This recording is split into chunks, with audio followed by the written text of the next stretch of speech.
Realize the true source of your suffering. Nothing affects you directly. Your inner interpretation does. What if the pain you've been carrying for years was never caused by people, words, or situations? What if the real source of your suffering lives quietly inside your own mind, and once you see it, nothing can hurt you the same way again? Most people spend their entire lives trying to change the world so they can feel better. They try to control people, they try to avoid situations, they try to escape discomfort, but they never realize one simple truth: the world doesn't hurt you, your interpretation does. The illusion of external pain from childhood. We're taught that pain comes from the outside. Someone insults you, you feel hurt. Someone leaves, you feel broken. Something fails, you feel defeated. So naturally you believe, if they hadn't said that, if this hadn't happened, if they were different. But pause for a moment and look deeper. Two people can experience the same event.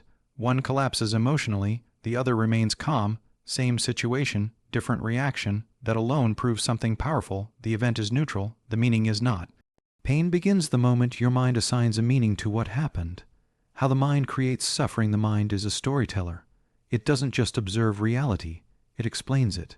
When something happens, your mind instantly asks, what does this say about me? If someone ignores you, the mind whispers, you're not important.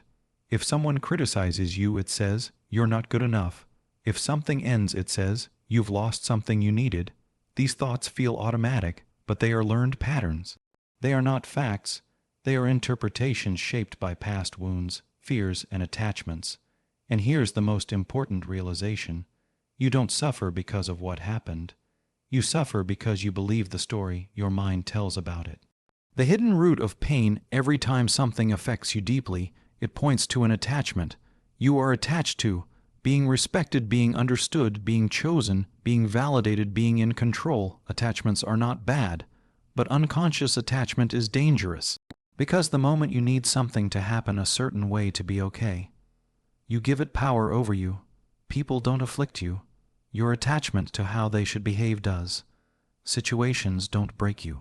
Your attachment to how life should unfold does. Once you see this, something shifts. You stop blaming, you stop resenting, you stop asking, why me? And instead, you begin asking the question that leads to freedom. What belief inside me is being challenged right now? Awareness is the first liberation. The goal is not to suppress emotions. The goal is to understand them. When something disturbs you, observe the feeling, identify the story behind it, question whether that story is true. This doesn't make you emotionless. It makes you conscious, and consciousness weakens suffering.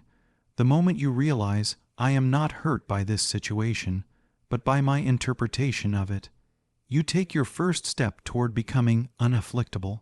You don't need a different life. You need a deeper understanding of your inner world. Nothing changes outside until something changes within. And once you see where pain truly comes from nothing, and no one can control you the same way again. Master detachment without losing your humanity. Detachment is strength, not coldness. Most people think detachment means becoming cold, distant, or uncaring. But what if detachment is actually the highest form of self-respect? What if it's the reason some people remain calm while others collapse? Detachment doesn't make you weak. It makes you free. Detachment really means detachment is not withdrawal from life. It's withdrawal from emotional dependency. It means you care, but you don't cling, you love, but you don't lose yourself, you give, but you don't beg, you stop needing others to behave a certain way for you to feel whole. This is where most suffering comes from. Not loss, not rejection, but expectation. Expectation creates emotional contracts. I was good to you, so you owe me loyalty. I supported you, so you shouldn't leave. I loved you, so you must choose me. When those contracts are broken, pain follows. Detachment ends these silent contracts. Why reaction gives away your power. The moment you react emotionally, you surrender control. Anger hands your peace to someone else. Neediness hands your worth to someone else. Over-explaining hands your dignity to someone else. Detachment teaches you to pause, to observe before responding, to choose silence over explanation, to choose calm over chaos. And silence is powerful, not because you're afraid, but because you're no longer controlled. The power of non-reaction. When someone tries to provoke you and you don't react, something fascinating happens. They lose leverage. People can only afflict you if you argue, you defend, you explain, you seek validation. Detachment removes all of that. You don't need to prove your worth. You don't need to convince anyone of your truth. You don't need closure from those who couldn't meet you fully.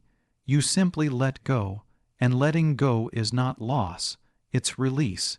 Detachment as self-respect. You stop chasing people who don't choose you. You stop staying where you're tolerated, not valued.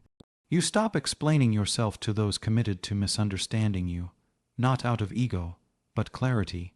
You realize, I don't need to fight to be respected. I don't need to beg to be loved.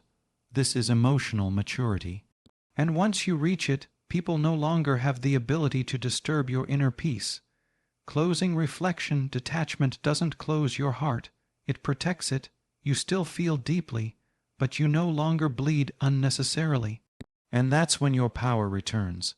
Build an inner world no one can touch. If your peace depends on external conditions, it can always be taken from you. But if your peace is rooted within, nothing can shake it. This is the final step, building an inner foundation so strong that chaos cannot enter.